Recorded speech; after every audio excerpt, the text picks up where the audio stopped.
hands really high so that they'll be able to see who is voting which way, so it can be recorded for them. So I think that was unanimous. Yes. Thank you. Next, we'll have a motion to adopt the agenda. So have a seconder. Any discussion? Okay. All those in favor? That is carried unanimously. Thank you. Prior to this evening's meeting, we did have an in-camera meeting and we did speak about property and personnel matters. And now we'll turn it over to Sheila. Are you going to do the intro? Yes, I'd like to introduce our presentation this month. It's the Year of Science and Technology, and we've got some short presentations about today's learning. So it's today's learning at Airport School, and it's about science, and we thought that this would be something to share. So I have 9 people, the principal of Airport, and one of the teachers, Leon Storles, and 2 students, Ashley and Julia. I'll turn it over to you.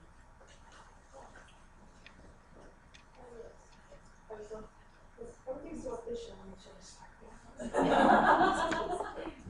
Yes, so our project basically consists of, we have these 2 rats. We have Percy and Hugo.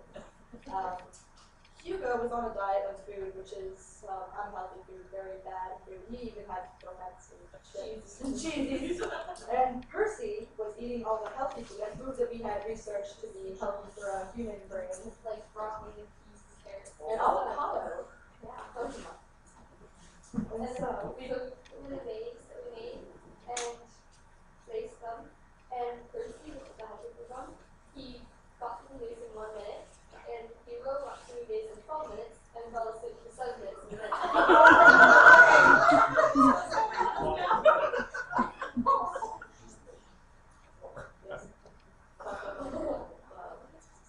And then we had to use a hypothesis in an RA section, and we had to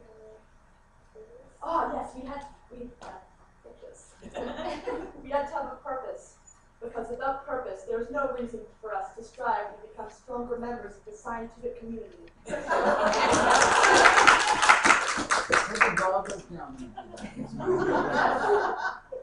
Oh, there you go. That's you got it. We have to make it a little more official. yeah, we put them in so we made the maize out of plexiglass on top and like plexiglass doors and wood. It might not be 100% accurate though, because they've been back on the regular diets for a while now. Yes. Yeah. Oh, yeah. Yeah, so it's basically like trying to oh my god. So do you have food or something at the end where they how do you know from point A to point B? What is their Incentive. the incentive Well, to they change did race? have food, but they did have food, and then we took away the food. They didn't do it anyway. They like memories. I was gonna make this presentation more fun. I was gonna have a guitar and be like, "We had a pair of rats and they were running." So the food. They both made it to gym already. Yeah, they're wondering who you should turn around. The food that you had at the end, was it consistent with the diet you were feeding them? Yes. Like if we would run them separately, and the one that had bad food is bad food, and the one that had healthy food is healthy food. And the other science experiments, they had like chemical reactions like a volcano and Or changing milk. But this sort of deals with the chemical reactions in the brain and how it's affected by what we're eating, how it affects those things. So your hypothesis was confirmed then? Yes, it was. We had thought that Percy was running. Which one was Percy? This one. We didn't think they were running that one, but it didn't prove for us.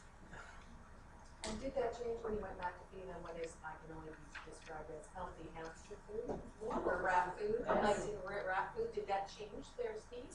They're pretty much the same speed now. So does Percy still lose the race and fall asleep? Oh, Hugo was always the brother who was a little bit slower, so he sometimes loses, sometimes wins.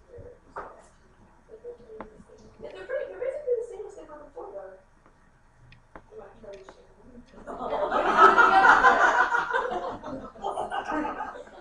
how are you going to share this with the other students? We had a little science fair sort of thing, like, and anyone in our class had people came in and saw them. And we had like 27 little third graders, like, oh my god, bats! And the bats were freaking out. my gosh. And then there was that one class who was scared of them. We had one class who loved to touch them. The other class was like, oh, it goes. And with me.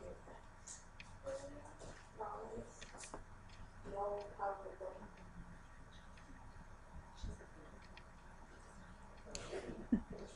I didn't say, or you asked me that. I asked you that. I remember that. And we said if you weren't, you should. I was gonna wear the bunny ears because I said that on the day that we were conducting the interview, I was gonna wear bunny ears, but I forgot them at home. The next day I wore the bunny ears. I was gonna wear them again today.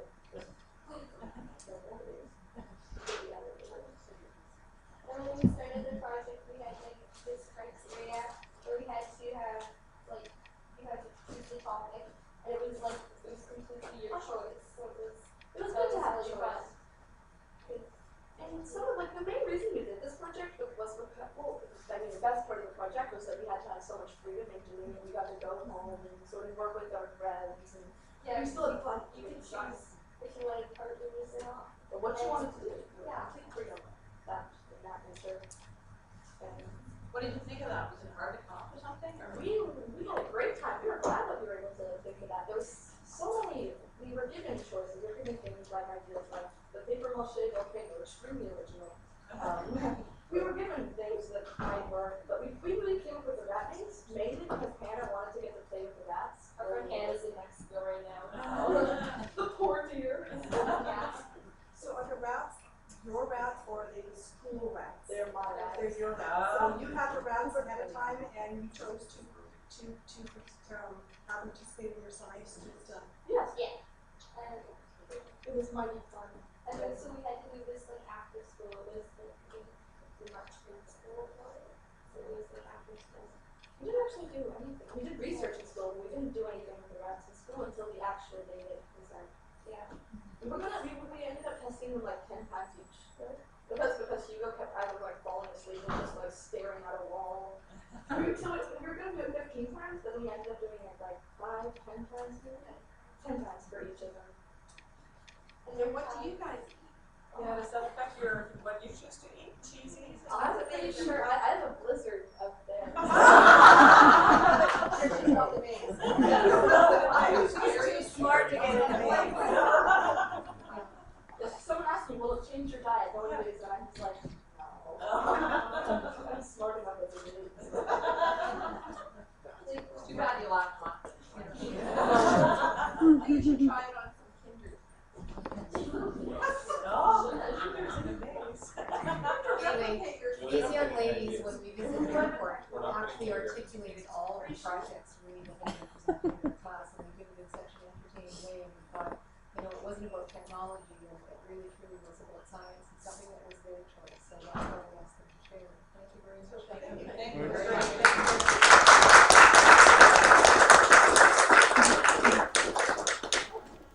Yes. Oh, he's eating. He's eating.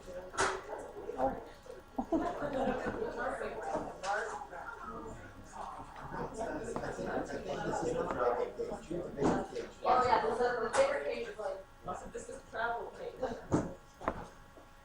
Anyway, thank you all very much. Farewell. Thank you. Thank you for coming. Thank you. Somebody's dad made a baby. This was Benny. Well done. Oh wow. Oh, my.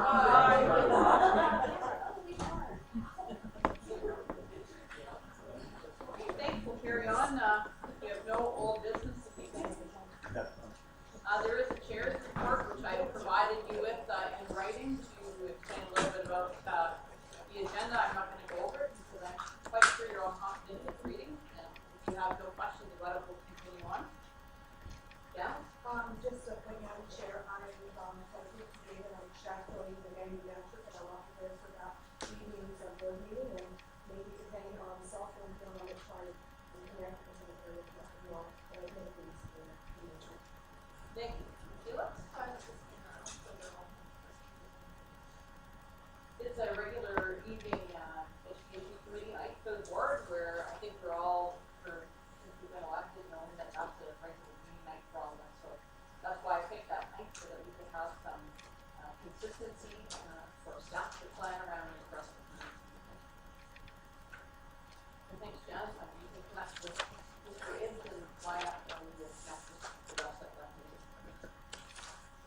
Okay, we'll move on to the management report, Sherry.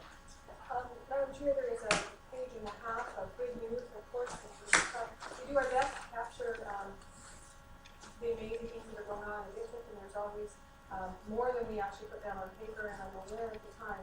Again, the information we have before you. Just wanted to just speak to a couple of them, maybe just specifically. This is our first attempt at Destination Imagination, and I don't think we actually say this in the little write-up. So for us to go to our very first Destination Imagination event for province-wide and to win it, not just win it, but for everybody else to place, I got this incredible phone call on the ferry on the, I think it was the Friday night I was coming back from working in Vancouver, and I got a phone call from Gerald Fussell, the vice principal at East. He said, "I've got good news and bad news." And I said, "It's always costs me money when I talk to you." And I said, "So tell me what's the good news?" He said, "The good news is that we sent so many teams and most of them won." I said, "The bad news is now the globals are in Nashville."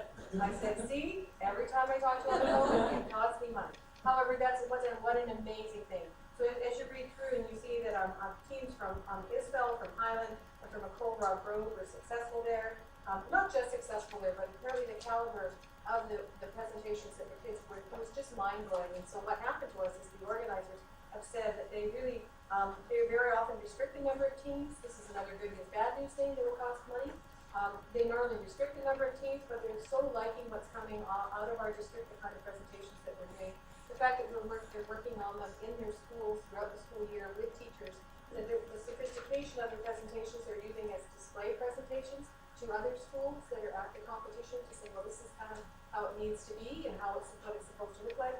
So we have an open invitation right now to send as many teams as we might like next year. So we'll have to sit down and look through, not wanting to stifle that at all, but how we can continue to support that. Because our expectation is that we will probably continue to be, we believe will be continue to be successful, which is great. So just wanted to highlight for you that we were very successful in our very first time at Destination Imagination. And it's something that the island hasn't really embraced. In the meeting that I happened to be coming back from, they were talking, superintendents were talking about it, and I had no experience with the depth of Destination Imagination across the province and across Western Canada. Not so much in Eastern Canada, and then down the west coast of the United States, where it's very, very, very large and it's blossoming there. And then parts of the eastern seaboard of the U.S., but for some reason not Ontario or Quebec, I think, and that in the Maritimes, I'm not really sure. But clearly the island, there's only one other school there's been actually since so we're going to continue to pursue it. The kids are loving it. The kind of work that they're doing is absolutely 20% for learning at its finest, at its best, because these kids are engaging themselves, are creating their own scenarios, and the critical thinking skills they're showing at these events is amazing. So just wanted to bring that to your attention, and then just to respectfully honor the organizers, the sponsors, the judges, the parents, and the students who presented at the 6th Annual Heritage Fair. I know many of the trustees were able to get there. It's hard to believe it can be better than last year, and every year it gets better. It gets bigger, it gets broader, the presentations become so profound and so meaningful for the kids and for the judges that get to judge. I know it's been a great experience. I just wanted to honor the movers and shakers. There's many of them behind that. It's something that again, our district is known for. We're sending 50 students to the regionals. 50 students going to the regionals, and that's pretty significant. That's probably half of people do that for a country. So I'll leave that with the rest of it. Not to be disrespectful to the other things that we do, but short of time.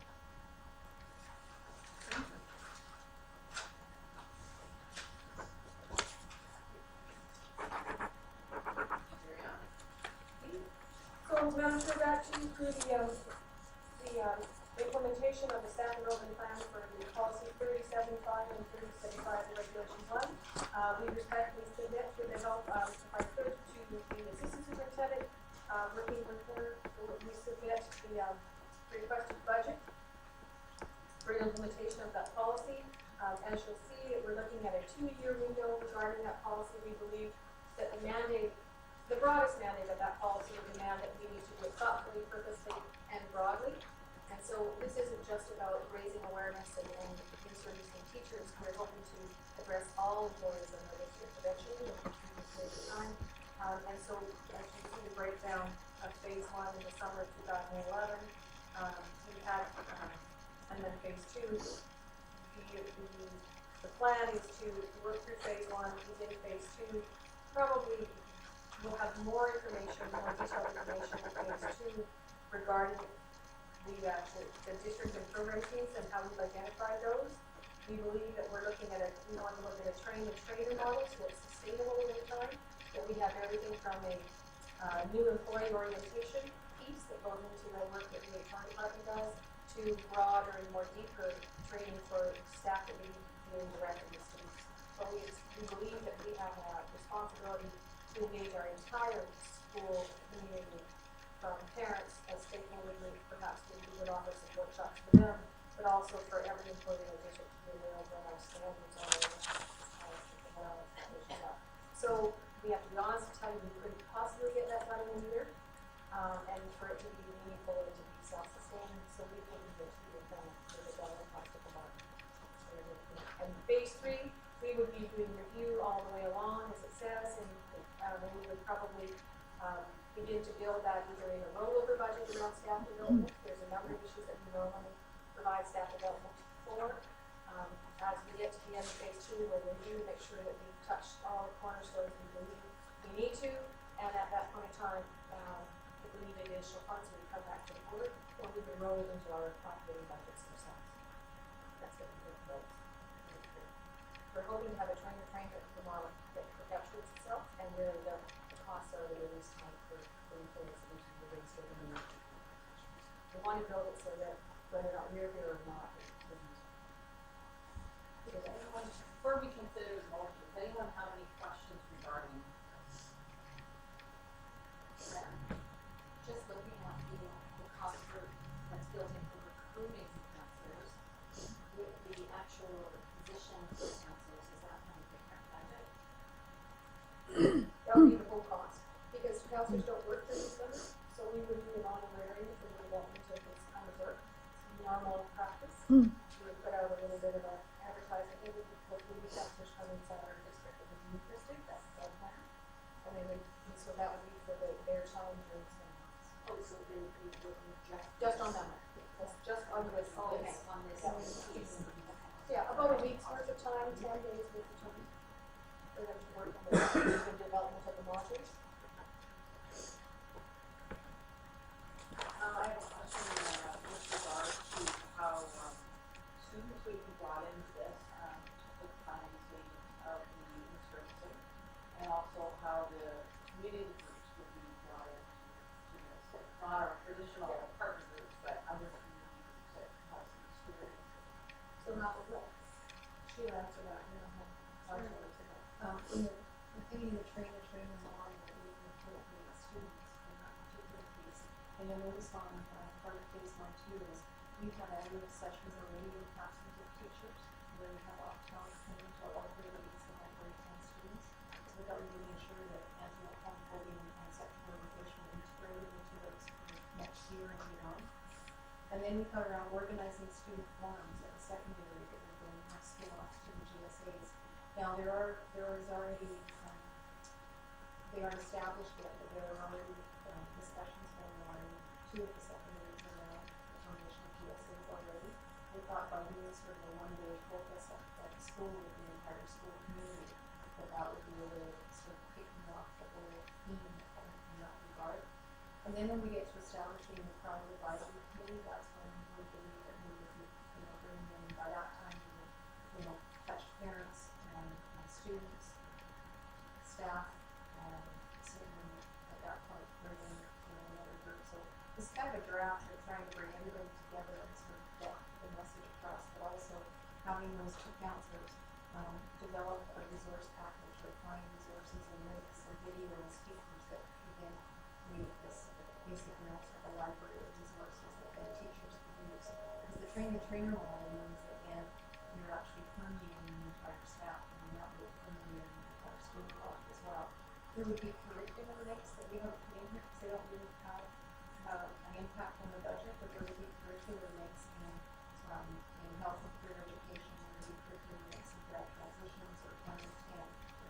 probably the spin-offs of what would happen in this particular thesis. And just to finish that up, there is a wealth of resources out there for us to access. We've had generous invitations to access resources and speakers from both the BCTF and from PBE. PBE and TF have outstanding resources around these issues. People to come in and learn. And there are community people out there as well. And we've had a speaker from Gerald Morton has been here, and it was an appropriate time to bring him in. We would look at that. We've had our community partners step up and say, we have some training that we can offer as well, and most of that has been free of charge. But particularly the TIA and PBE have some outstanding resources around this kind of in-service. Developed not just for their members, but developed, and they're very. I've used them in the past, and they're very good resources for training adults or for raising awareness with adults. And they've always been very generous about those resources and have already offered them to us. So, I think we've offered some good education in the past, and it sounds like there's a good plan to introduce some education. Where I was going more was that there are, I think, some kids in our schools and maybe some of their parents that belong to a variety of different community groups that actually can help to educate us. They have that lived experience of being the recipients of homophobia and heterosexist attitudes, and they could help inform us as to what our in-service maybe should include. And I had wondered if, how they would be involved as in an advisory capacity to direct the in-service work. About the in-service itself. About the in-service itself. So to say, maybe this is what you want to try, or maybe there's someone say, I don't even know if PFLAG exists anymore, but if they do, here's some educational material we have for you, or that kind of thing, or involving, say, Highland has a well-established GSA, and maybe some of those kids would want to sit on the advisory committee. And so I had actually thought that perhaps that's how it would go, that they would help to inform. Well, and that's certainly where, in phase one, as counselors begin to gather resources together, those would be resources that particularly, we're hoping to have counselors from elementary and secondary who would know those very intimate resources available in terms of personnel in schools. And so that's certainly something where, as we begin to gather the resources that exist, we could look at those resources informing, either identify themselves as resources, those community members or students who would like to participate in that, and also getting their feedback about what else we should be doing. That's where it would be. It would be in phase one. And then as we move through phase two, this is us projecting. There are places all through this, organized at student forums, on the Pride Advisory Committee. Maybe some of those community people would sit on that and help provide direction as people who have been the recipients of that kind of behavior. There's places where we could link them in here. So you'd add that maybe in phase one then? Yeah, phase one, and then some. And look where we could link it in as it evolves, right? Appropriately. There's places in phase two we could link it as well. It's like So recruit advisors. to the larger focus group to develop a service plan that then becomes a one-day affair. Did you ever have Let me any get questions, in. Jazz? No questions. I'm just going to make a motion when the time is available. Okay. Did you have a question, Phil? Well, I just, from my experience, when you're doing the trainer, both students and parents benefit from coming with a friend. And so that having two perhaps, or not limiting to a student, because in terms of them then carrying it forward to train the trainer, it really increases the comfort level for both of those groups. Yeah.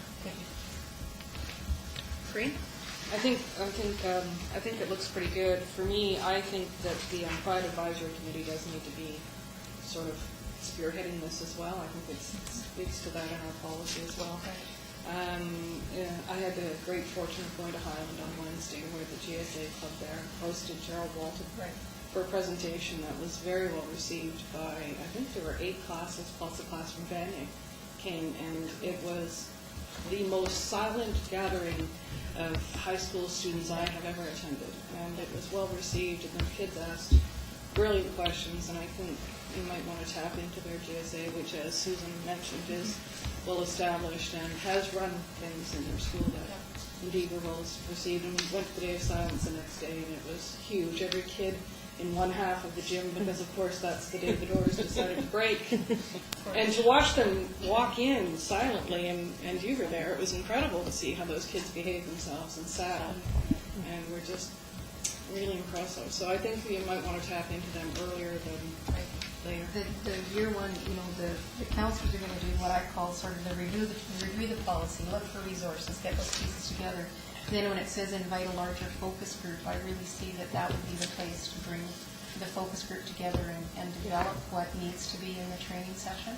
And then the reason that we put the committee later, thinking that group is probably larger than a committee would end up being, but they may they may very well want to sit on that committee. With the committee, you want to have some sustainability to it, like you want people who really want to be there, and yet this larger focus group could be quite a bit bigger with PVPs, students, parents, as you say, some of the agencies, the GSA's representatives, that sort of thing. So really, maybe we would meet your concerns where if we had written, the above team will invite a larger focus group to outline and provide feedback to an in-service plan and schedule.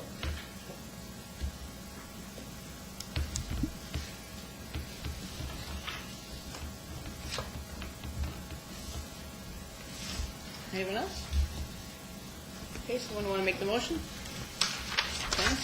I make the following motion that the Board of Education allocate a budget of $21,500 in the upcoming school year for this policy implementation. Second that. Okay, thank you. Any discussions, Janet? I believe this plan supports students. I think that anything we do to support the learning environment for all our students is imperative, and this is a really good step, and I think our district being proactive is wonderful. I had a lot of feedback at the Academy over some of the proactive things our district is doing, and our policy was one of those things that came up saying, right on, you guys doing an awesome job, and can we get more information about it? So I think we're leaders in this field, and I thank management for providing a safe environment for all students and staff in the district for going to school. So I think it's a wonderful job. Thank you. Anyone else? I'll just throw in my good tidings as well. I do think that this is on the right road, and I am indeed proud to be in a district, one of 12 in BC, that actually has a policy, and to see that we're proactively getting into it is really, I don't know, it makes me feel really warm and fuzzy. Yeah. And you need to understand that the trustees at the table need to take credit for that as well. It's been your leadership as well. Well, I'm just really pleased that we're bringing our attitudes into the 21st century, so it's good to see. Ken? I guess as part of the Budget Advisory Committee, I guess we'd be including this as part of our next discussions. I would read this, that this is a fait accompli. It's already if we done. do this, it's done. Yeah, but we're still have to take into consideration with the budget, the rest of the budget. So. Anyone else? Well, I think that we have some good collaboration started already. I think the school district is doing a great job with that. I know with Gerald coming to the district to speak to our students, that I think was made possible by the Affirming Committee at the United Church, actually in Comox, had brought Gerald in to do some work one evening with parents and their church members, and so Gerald, I think they made him available to come to speak to our students. So there's a good collaboration already there, and perhaps a potential partner group for us to talk with in the future. It's a good motion. Thank you. Okay, all those in favor? And that is carried unanimously. Thank you.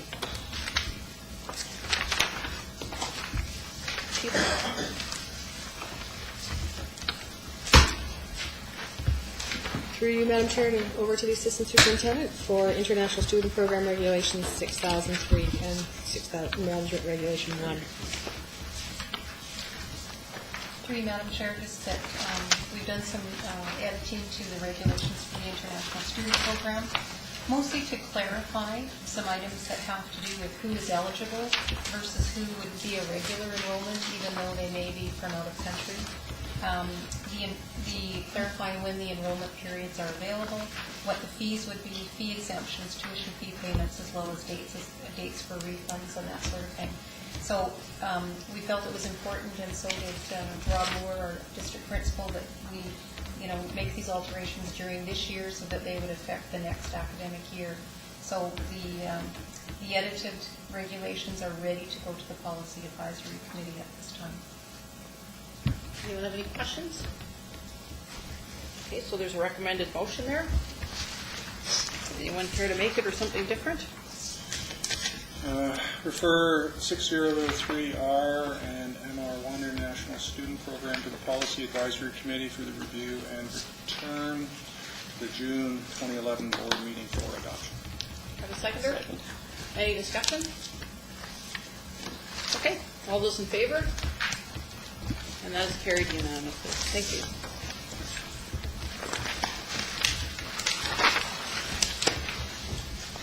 Carry on.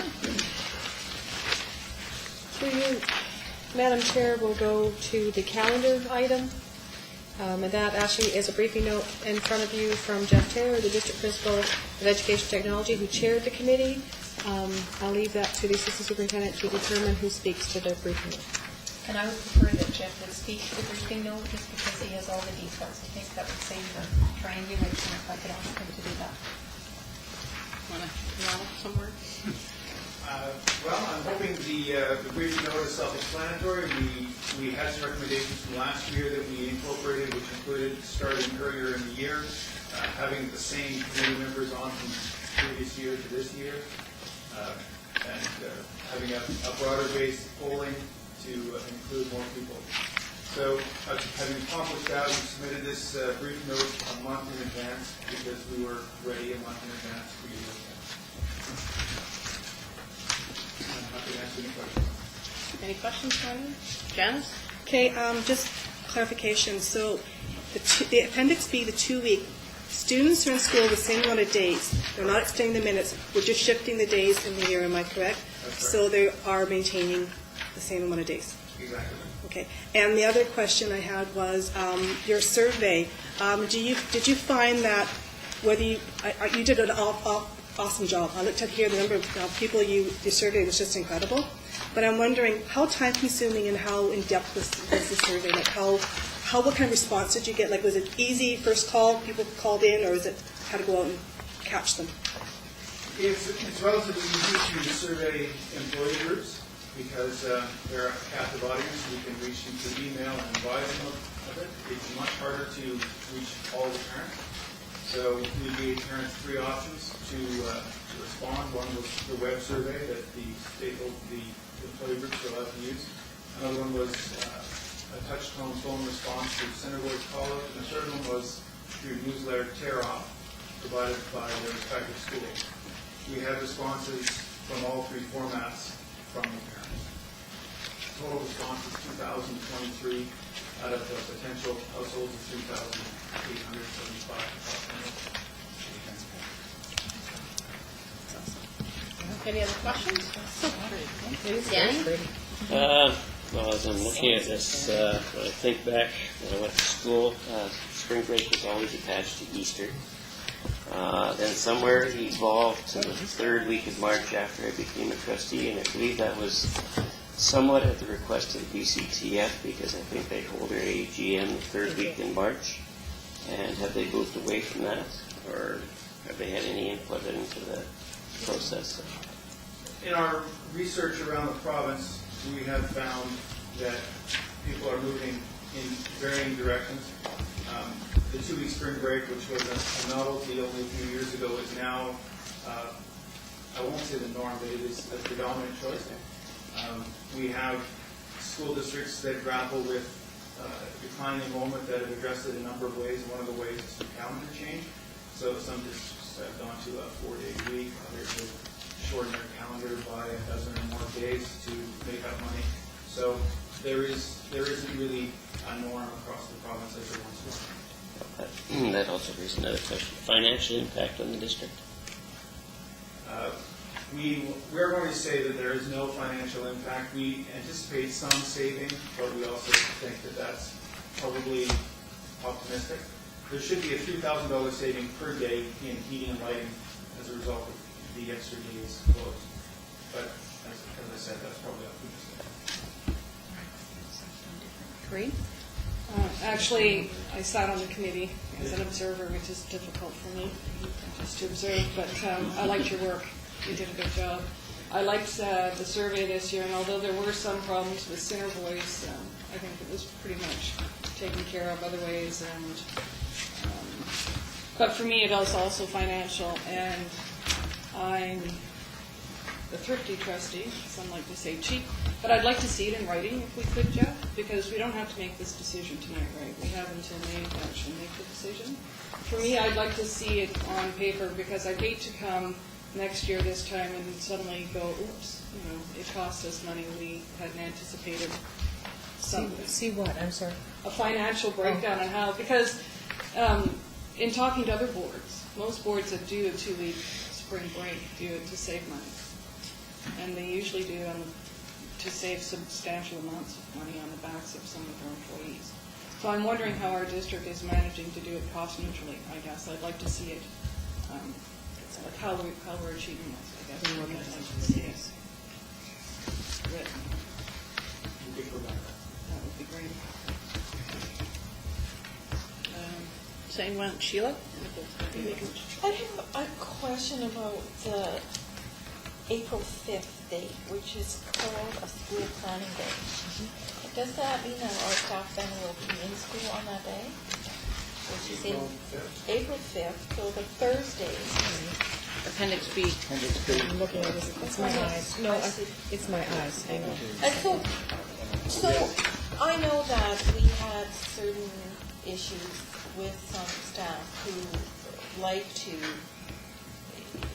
this is an opportunity for staff to go away with their families, but that one day there will mean that we may have many staff choosing to take a day in spite of it not being permitted, and we will end up in a labor hassle. And I'd hate to do that. I'd hate to set it up ahead of time. April 5th is in the calendar as a planning day. The actual day that's going to be taken in lieu of that day is going to be on September 1st. That's when it will be. But it's already shown. This is the standard now. A blue day. Aha, blue days. Okay, I see. Thank you so much. That's good. I'd hate to be walking into something that we could have worked. Does anyone have any other questions? Okay, does anyone want to make a motion? Janice? I make a motion that School District 71 adopt Appendix B to 2-week spring break for 2011-2012. Second.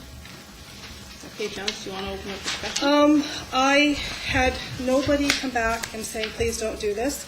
I believe the survey that we see in front of us tells us it is something that parents, the community, teachers, support staff are looking forward to it. A few years back, we rolled our 2-week spring into April, and it worked very well. I'm quite content in going forward to it. We're not eliminating school days. Kids will be in amount of days, same amount. We're just shuffling the days around the year calendar. So I'm quite willing to move forward with this. To me, it's supporting our staff, supporting our students, supporting our district. So let's move on with it. Anyone else? Fran? Last year when this came before us, I was hesitant because there wasn't that extensive of the surveying, and I think that's happened and has been presented even more beautifully in those pie charts than I would have expected or anticipated. So I'm willing to support the committee recommendations as it's done exactly what I requested. I do think that there are issues. I don't think it's as simple as, I think it may be too simple to say this is what everyone wants, because there still are problems, and for some families for whom daycare is harder to find for 2 weeks as opposed to 1 week. So I don't know if there is a way of building in, or I guess anything can happen next year in terms of a review of whether this makes sense, because there are districts that have gone this way and gone back or considering. So I assume this is dealt with or can be dealt with on a year-to-year basis, but at this point I'd be prepared to support the committee recommendation. Anyone else? I'll just reiterate what I said. I'd like to delay the vote until we have the finances in front of us, the financials, showing that it is indeed going to be cost neutral. Money is a big thing, and I know the last time that this district did a 2-week spring break, it did wind up costing us money that we hadn't expected that it would. So for me, that still stays as a concern. Table? Yeah, that might be an idea. Can we table it? You can make a motion to defer, if you like. A motion to defer? Yeah. Did you say? All right. I'll make a Do you motion. wish to make a motion to Yes. defer? Yes, I would like to make a motion to defer. Do I have a seconder for that? I'll second. This is debatable? There's no debate, it's going to be two-thirds There's no majority. debate. Deferring is not debatable. I think this is I need a second.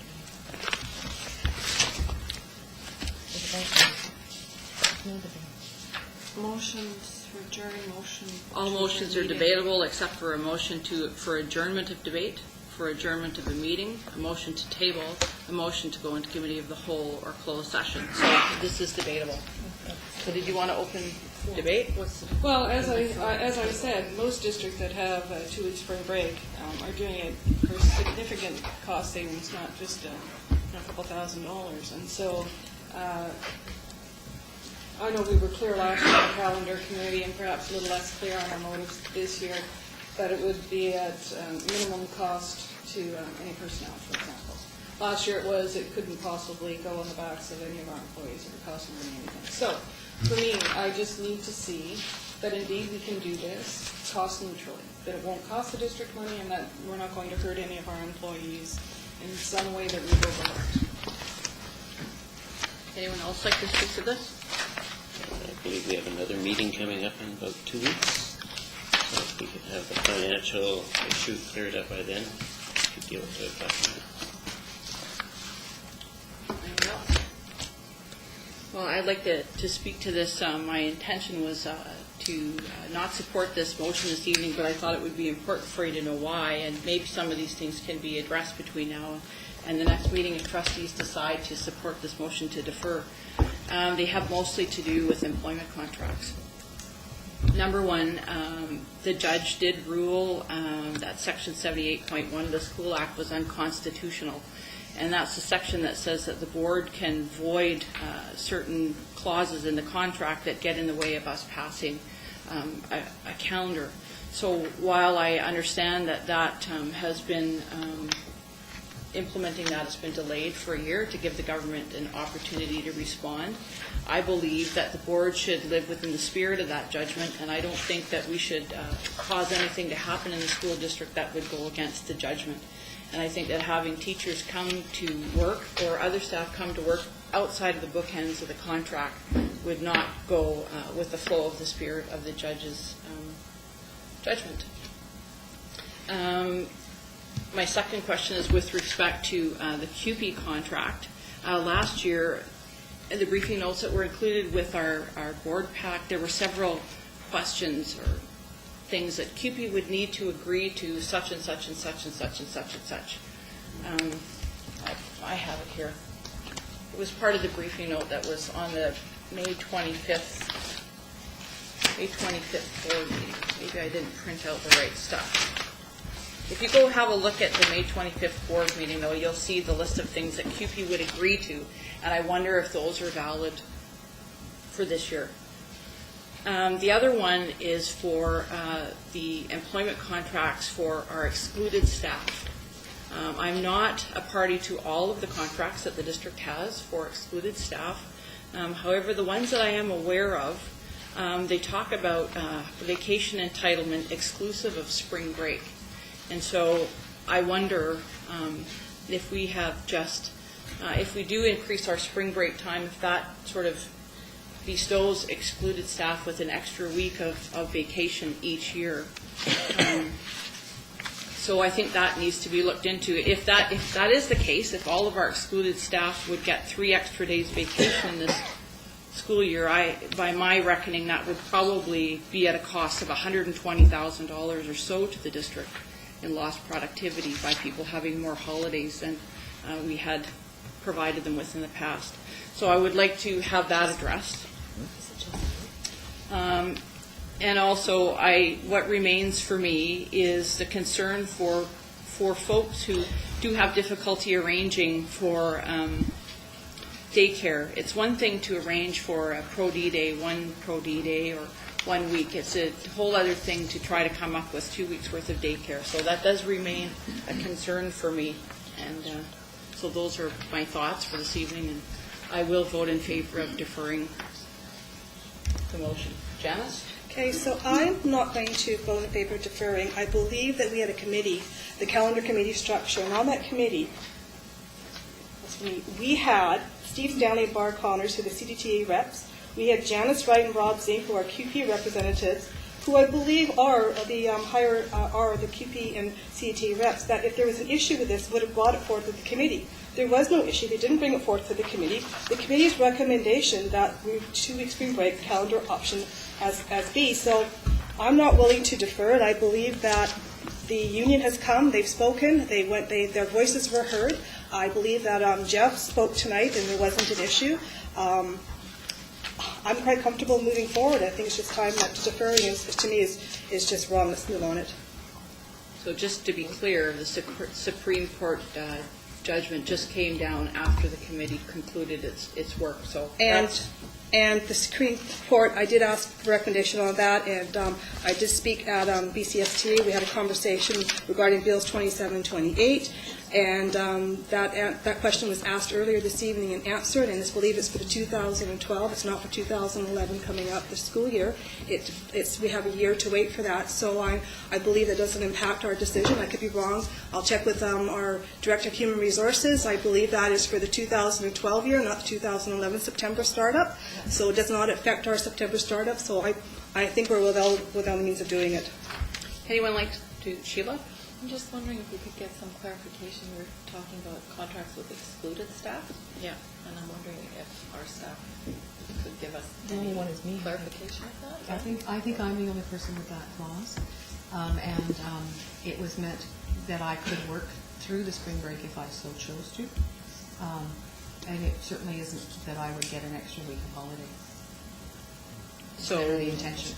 all of the other, how does it read? How does it read? How does it read for other excluded staff? I am the only one with that portion of my contract. Doesn't exist for anybody Doesn't else. exist for anybody else. So it doesn't say anything about spring break in there? You just get a certain number of weeks off, and we can be here That's it. slave driving you That's right. in spring break. Days off. And I can choose to work through spring break and not count it as vacation time, is what it was meant to be. Okay, I still have my other concerns. Did you finish, Sheila? Fran and then Danny? Just a question, I don't know who this would be for, but is there any downside to deferring this to be dealt with in 2 weeks? Because we have another board meeting then. Like, is there a downside in terms of timing or scheduling? It's May the 10th. That's your call. But is there a disadvantage, like in terms of scheduling or getting things organized? Not that we're aware of. Danny? Well, as one of the minority that voted in favor of the 2-week spring break last year, it wasn't successful. I was prepared to support it again this year, but I'm still not changing my mind about it. But if there's questions to be answered, I think it's more diligent on our part to defer it for 2 weeks, which is not going to break the back of the district. So I think you should defer it and get the answers to the questions. It might make it simpler for the boards. Anyone else? Okay, so the motion is to defer this item until the next board meeting, which would be on May the 10th. Is that the right date? Okay. Okay, all those in favor of deferring? Opposed? And that is carried. Thank you. Madam Chair, can I just make a point of order or information or something? Sure. Robert's Rules, page 172. Subsidiary motion to postpone to a certain time, or postpone definitely, or postpone is the motion by which action on pending question can be put off to a definite date. So rather, the expression to defer should be avoided since it is often the subject of vague usage. So next time we do it, postpone to later. I appreciate it. Okay. All right. Brooklyn Lazo transition update. Thank you, Madam Chair, to the writers of the Biggie Note.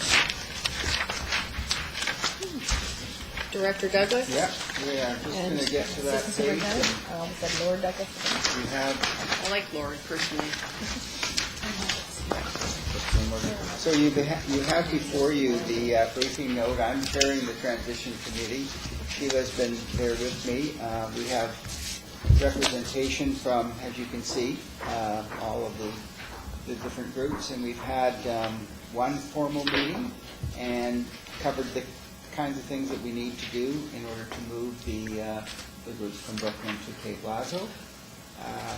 I know since the briefing note came out, there's been a couple of questions that have surfaced around the splitting of the cohorts. And that's the grade 4 classes. The Brooklyn is scheduled to have 2 grade 4 classes next year.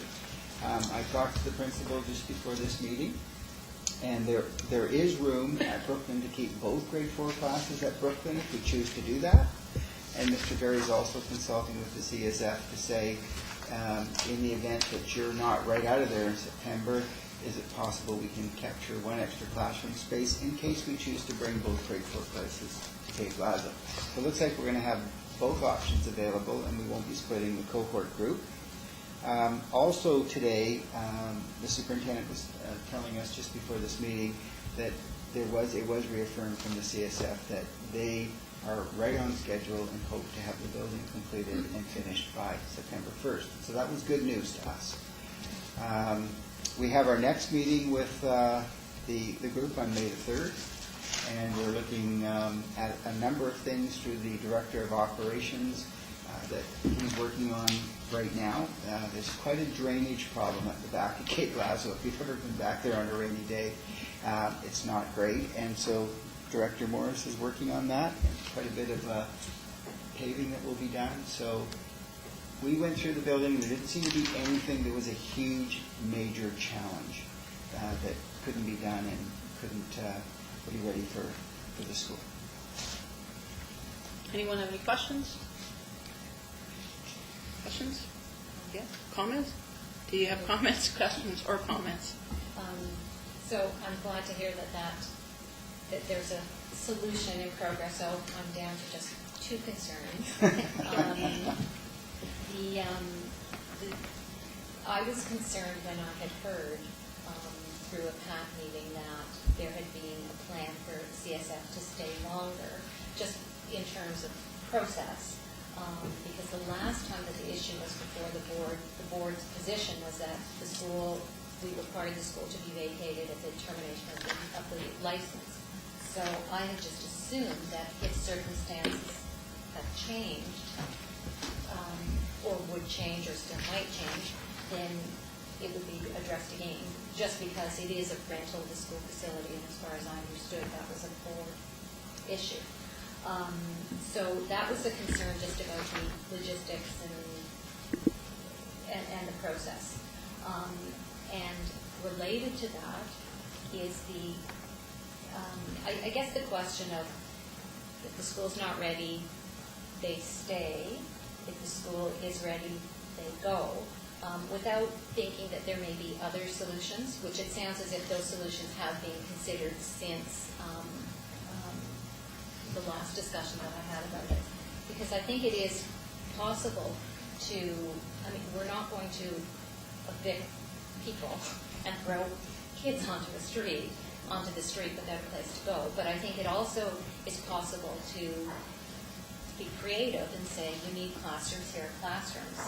If we can avoid splitting up of our students, then we'll have, and I'm just making up rooms, but we'll have the multi-purpose room, we'll have this room, we'll have these rooms. So I think in the event that things slow down again and things aren't on target, I think there should be room for discussion without an automatic assumption that it has to be a continuation of what existed before. So, because it did cause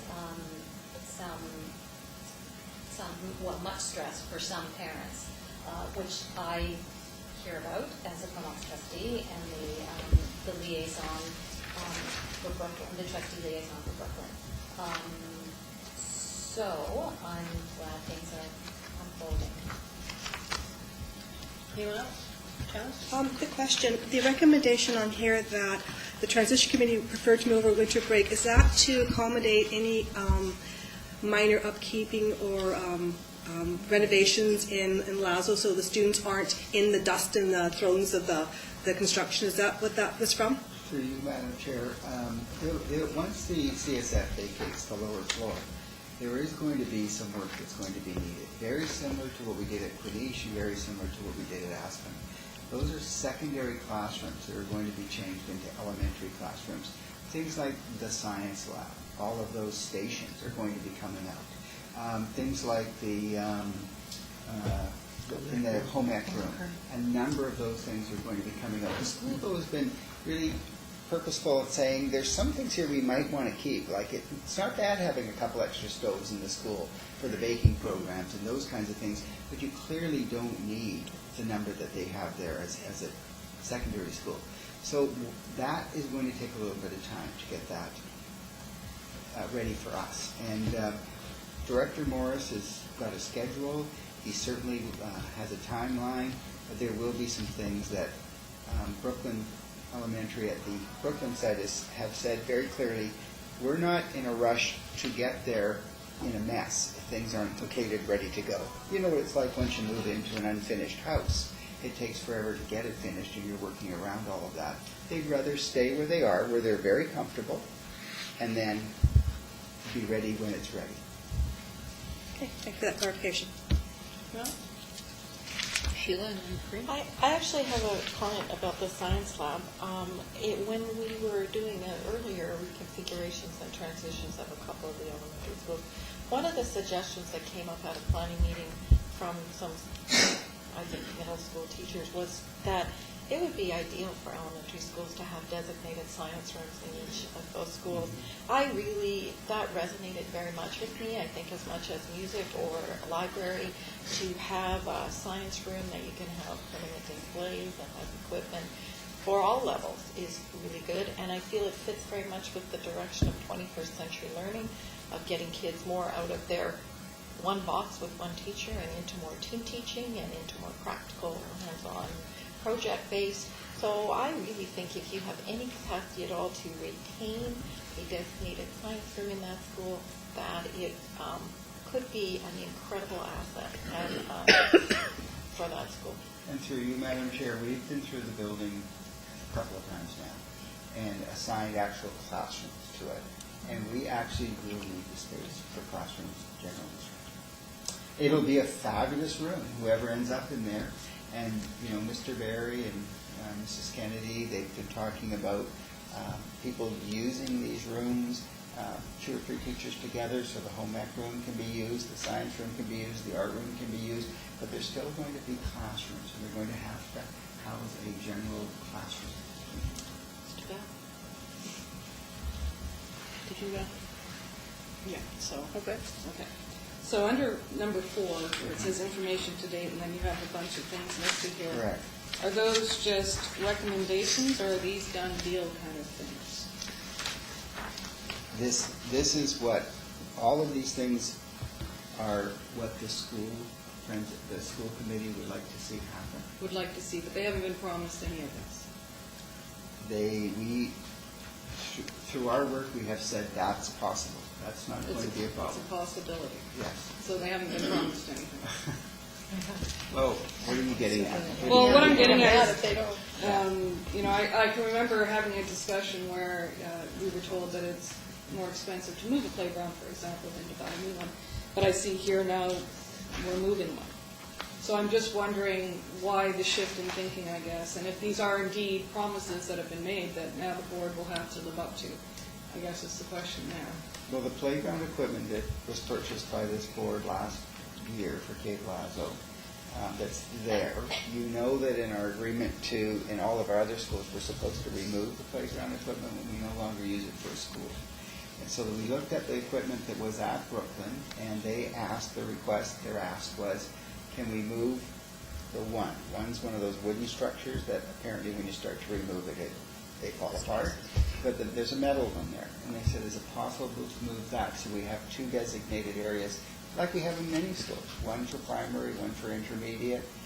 So we felt that we're going to be taking it out anyway. And Director Morris didn't seem to think it would be a huge problem taking it out and relocating it. In addition to this, the Brooklyn PAC has purchased 2 sets of swings, and they've been sitting in maintenance for a year, waiting for this decision. And those will also be installed on the playground, and they've already been purchased, and our agreement was that we would install when they came if they bought the swings. So that's something that we've said, absolutely, we will still do that. It's probably not on the list, though. It is actually, It is. actually on the list. And as far as the portable netbook lab, is that something that the board will be purchasing completely?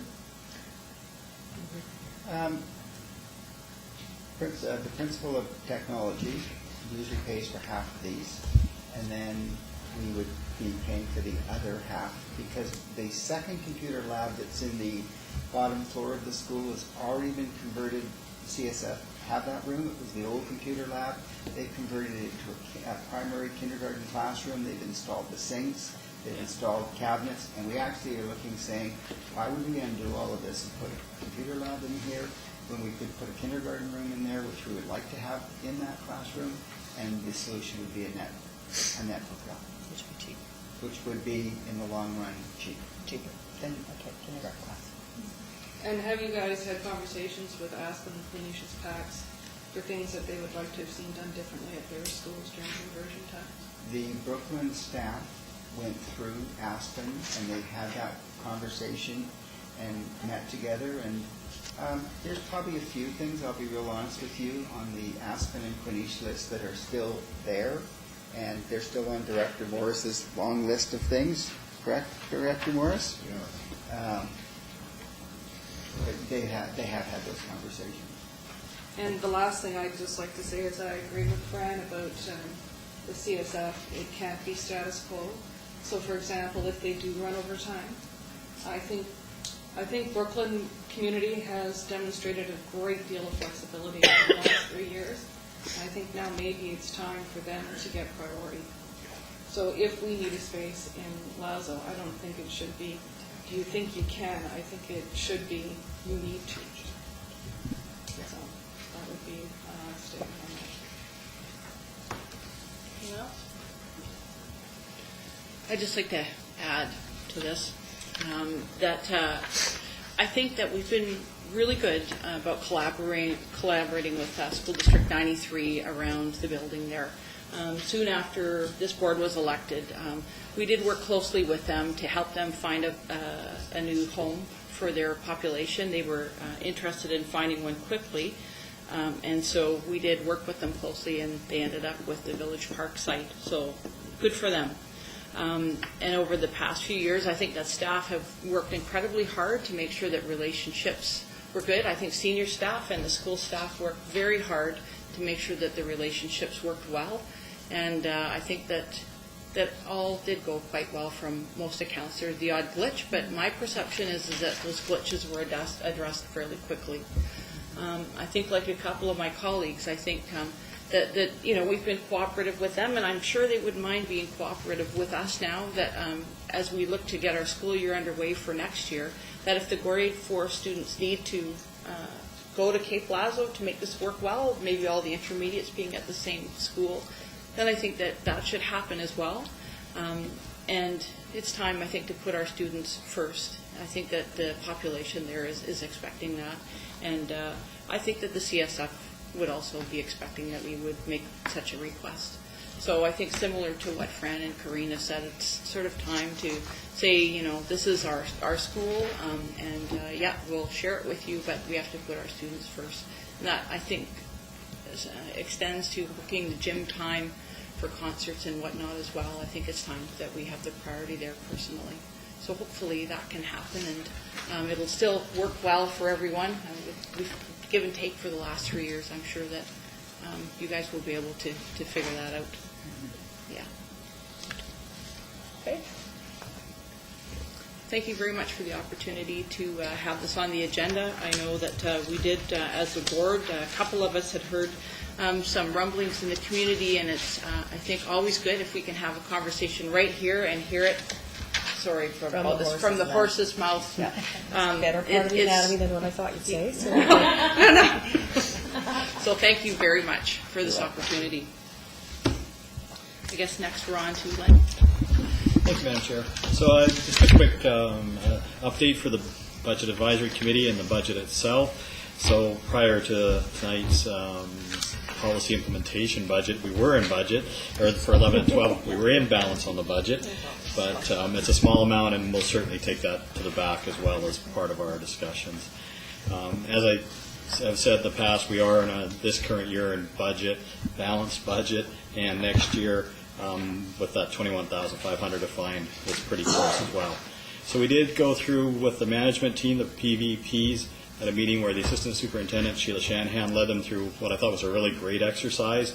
And it was where we were letting them choose if they wanted things to add to the budget, what would they subtract. So we went through a process that worked very well, and I think it engendered a lot of great conversation as well. So I was looking to bring that to the Budget Advisory Committee meeting the next time as well, and have Sheila lead us through that one again. And it may even be one that the board wants to consider too. So we're going to take, once we get that information all together, we will summarize it, bring it back to the board at the end of the next meeting, and then let folks have a chance to look at it.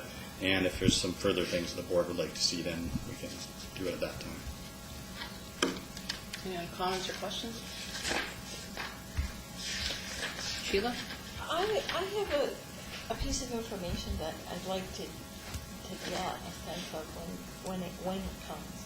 And it's coming out of, when we were at the BCSPA meeting, we saw a wonderful movie called Waiting for Superman about the American education system and about how important it is for a lot of kids to get their chance out of poverty.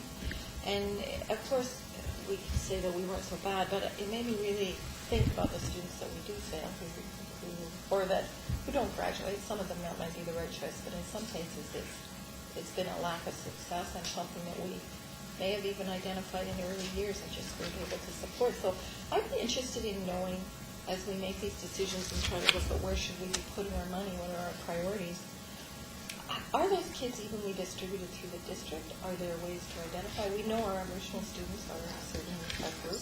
Can we identify groups of students or catchment schools where ultimately the students who I would say are failures in the sense that they don't complete, and that's admittedly not the only way to define that, but that they don't complete, how are they distributed within the district? So a piece of research that would help me making decisions about those questions, about what would I support, what might I let go of. So I have a quick question. This is something that you can easily answer without too much trouble. We could I could run a report that would easily identify the students based on the very bare bones criteria of who did not complete, who did not graduate in the year that they would have in the 5th year, or we could do the 6th year. I am hesitant, I think you see my face, yeah. I'm hesitant about doing that because there are so many, and I think we all would recognize them, so many factors that play into that are so out of student control, particularly, that's my beef a little bit, that I worry about using that bare bones kind of stuff that is easily accessible purposefully and not damagingly. And I understand your intent. But I worry about a map that would have red for certain schools that feed into another school that says that they're unsuccessful. Those kids already know that.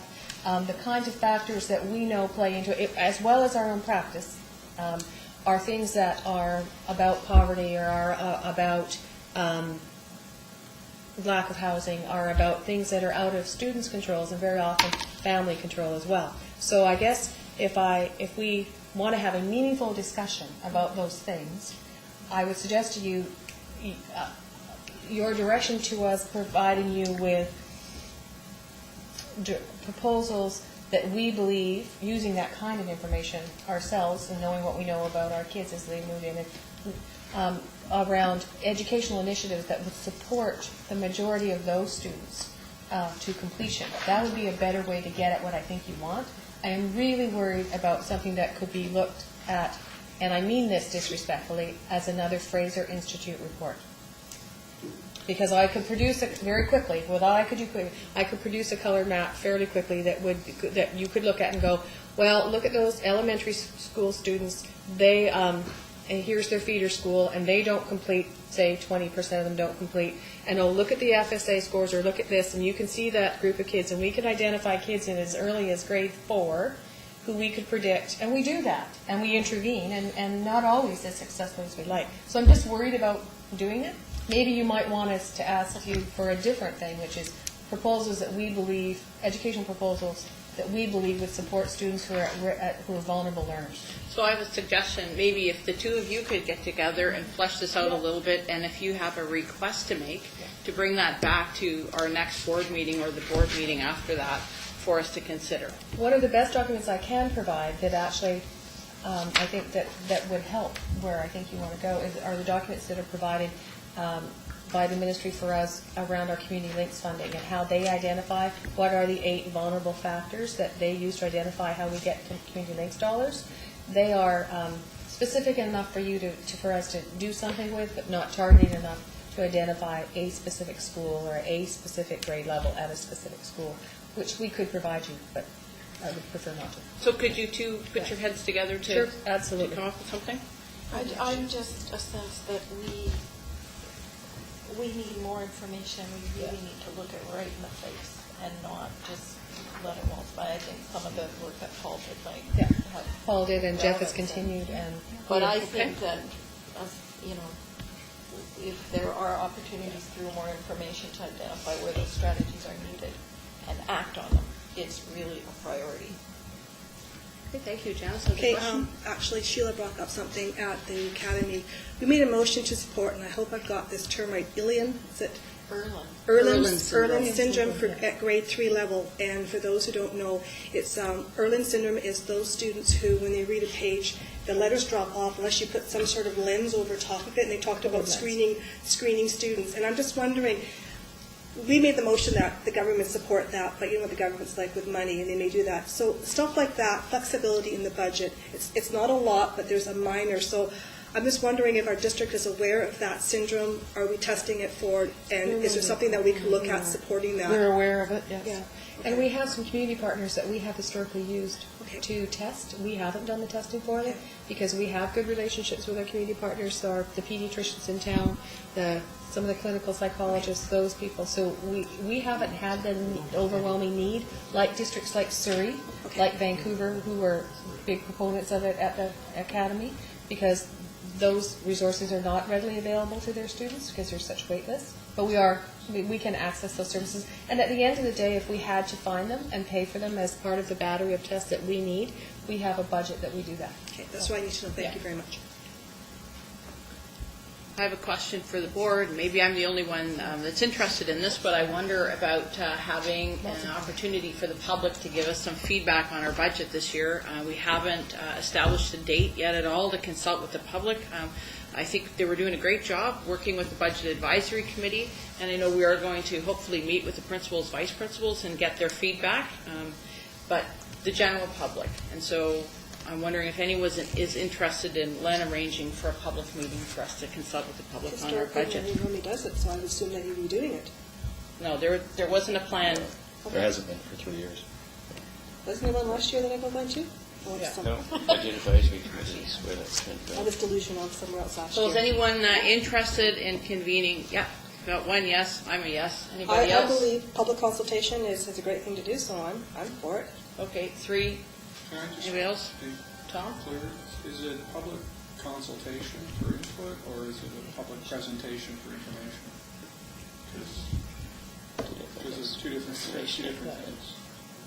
In my mind, it's presenting what we're thinking about doing this year and getting the public's feedback before we act on that. I think that's what we're elected to do, is get public feedback.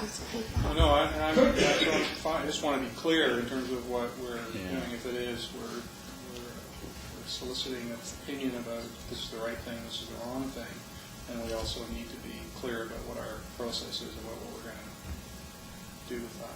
Right? So it's more than just here's what our plan is. It's also here's what our plan is, and feel free to poke and prod at our plan. Yeah. So are you in favor of that or no? Well, I'd like to flesh it out a little bit more here from you, given where the committee is at. Because my concern is I don't want to set up a sort of a false arrangement with the public and suggest that, yes, we're inviting all of your input to shape the budget, if in fact that's not what's on. So it's either all on or it's not on.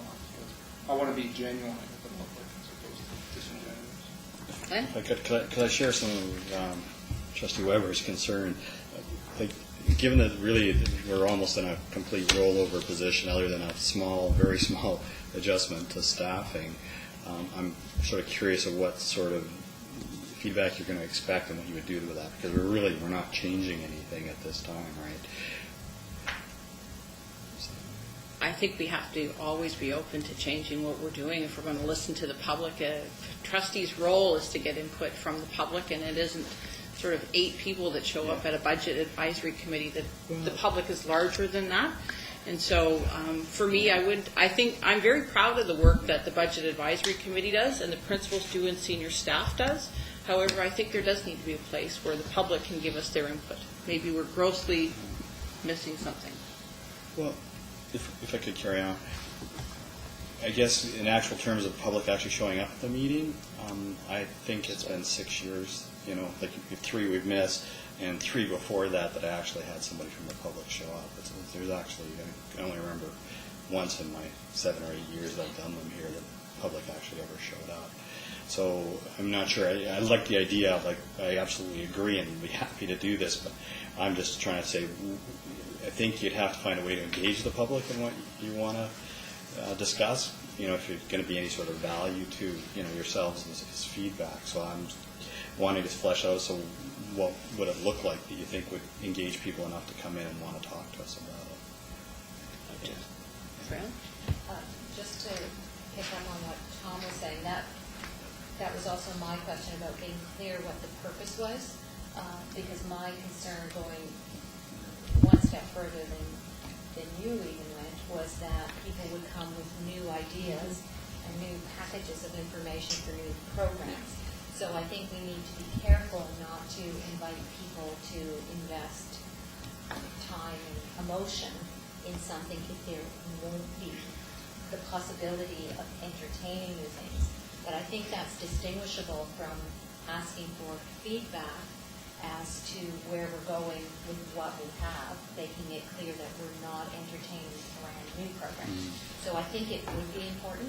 And I would think that if we ask the public if they're interested, and if no one's interested, then I'm sure we could find something to talk about in terms of budget. And I would expect that somebody would be interested, because I don't think we need to work to engage the public or try and bring people in.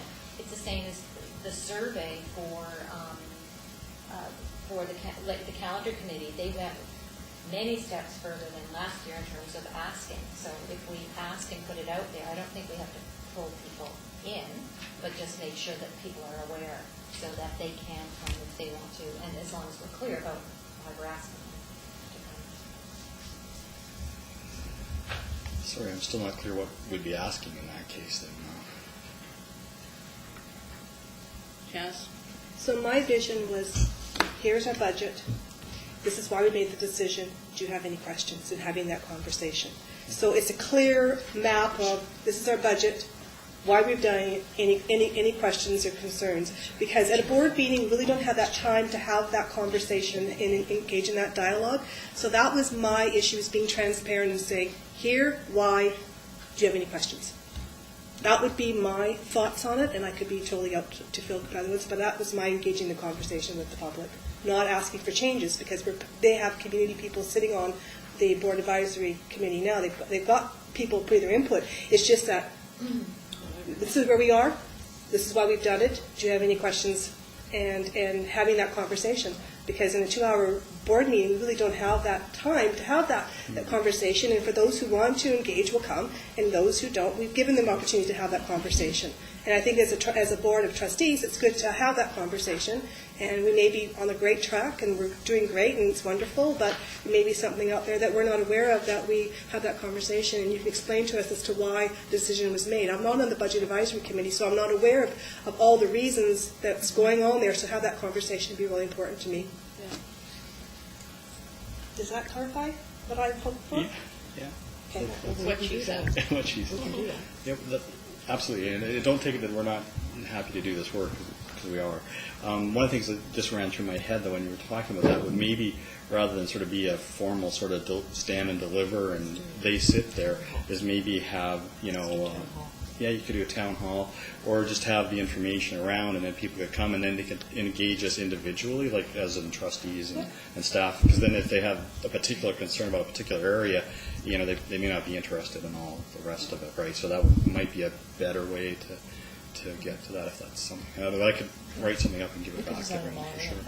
And if I just one other thing, because this sort of triggers out of what's being said too. I think when we engage in the process next year around the budget, I'd almost like to see it broke down into smaller pieces, and we do what we might call more appreciative inquiry of it, and you have people that are specialized to each area and actually go through it, and then people are looking at, well, if we had more money in this area, what would we spend on it? If we had less, what would we take it? And that sort of gives you what is it that people really want in those areas, and that would be like for all groups. Again, I just think that again that bigger picture might be something that would help everyone understand what the budget is about.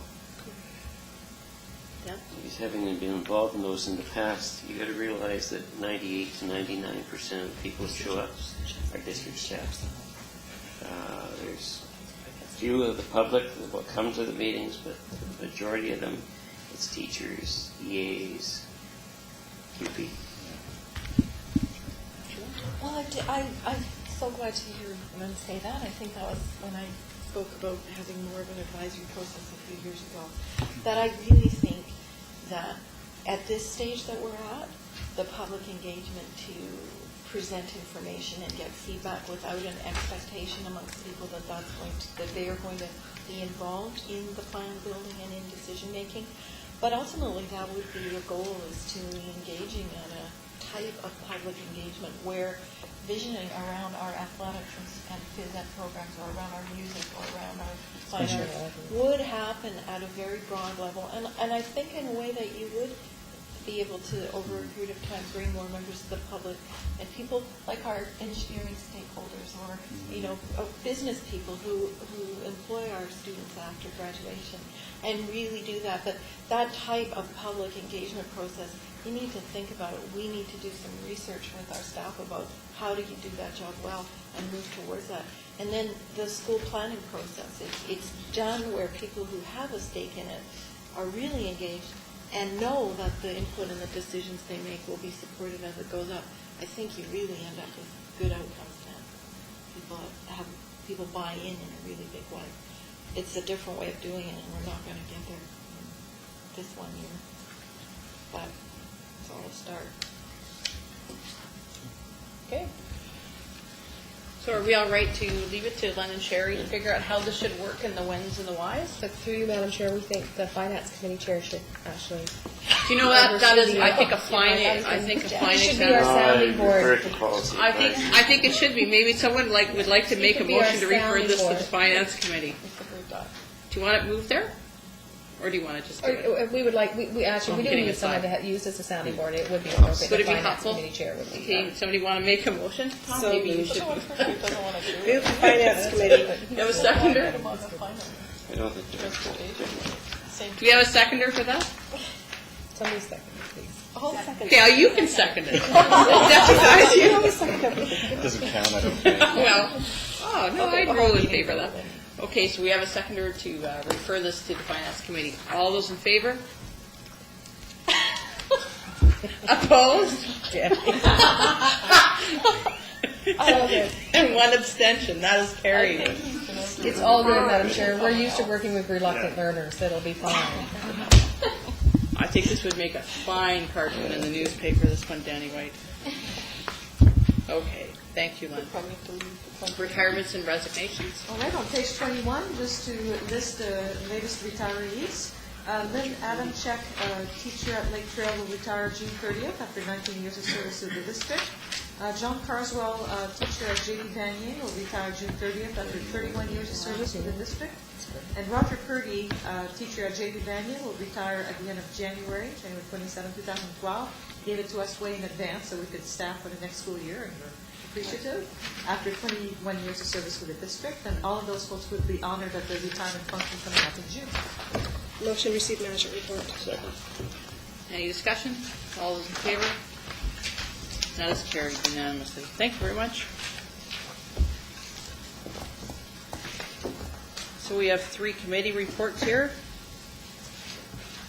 It was referred to the Finance Committee, so there was no Till now. meeting. Yeah, Yep. that's right. Policy advisory, anything? Yeah, but it got bounced to the 10th, so here's, there'll be a report on the 10th. Okay. And Edco, anything? Well, there's minutes in the board package. A motion to receive the report. Motion to receive the committee reports? Second. Okay, any discussion? All those in favor? That is carried unanimously. Thank you. So the Transportation Ad Hoc Committee, who would like to speak to that? Go ahead. To you, Madam Chair. So I just wanted to update the board on that. It seems to be one of those kind of pressing issues that lots of people are interested in. So we did work with that First Student Planning Solutions. They did get back to us about the number of students and the walk limits. They've been doing that work for us for the last month. They have given us a preliminary sort of look at it, but we have to realize that these routes actually haven't ever been run, and we would like to have that time to actually put people on a bus on the run, let them do it, make sure it actually works, and the timing and all that, and then also some confirmation of the ridership. So there's a bit more work still to do, and the other piece we didn't have everything was the bell schedules. I don't think had actually been finalized. So once we get that in place, we're going to suggest that we have the Ad Hoc Committee get back together and talk about it. Now the good thing, in looking at that initial little report they got back to us, it does look like the secondary walk limits can be shifted to road as the board wished, as well as it looks like we can be able to set it down around 4 kilometers. And the elementary would stay at the 1.6 right now. We're still working, there were so many schools, we didn't want to do all of them at once because it would be quite a project for the company. So we did the secondaries, but when we look at the elementaries, it looks very much like the difference between as a crow flies versus a road is not very significant. So we just need to finish that off, but I do think that's going to be fine, and we will still be able to save enough in the bus, less buses, that it actually help with bus passes if the board still wants. That's where we're at with that. Sheila? Just wondering if there's any discussion in the doing of this about possibilities for our French immersion from the remote ends, Cumberland North and South. Is anything developing that looks like that may be part of the solution?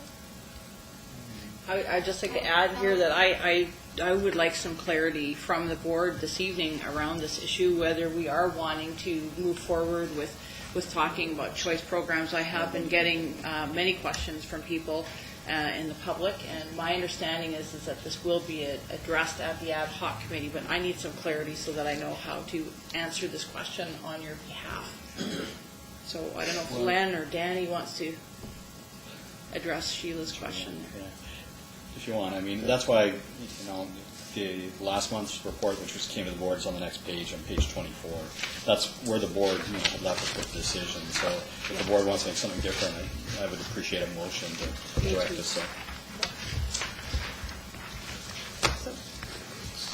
So I guess that's a bit of an answer is that at the present time, we left it saying that these were the 4 things we agreed on, but that there were significant major issues still to be talked about, and that they would be talked about in a transportation committee.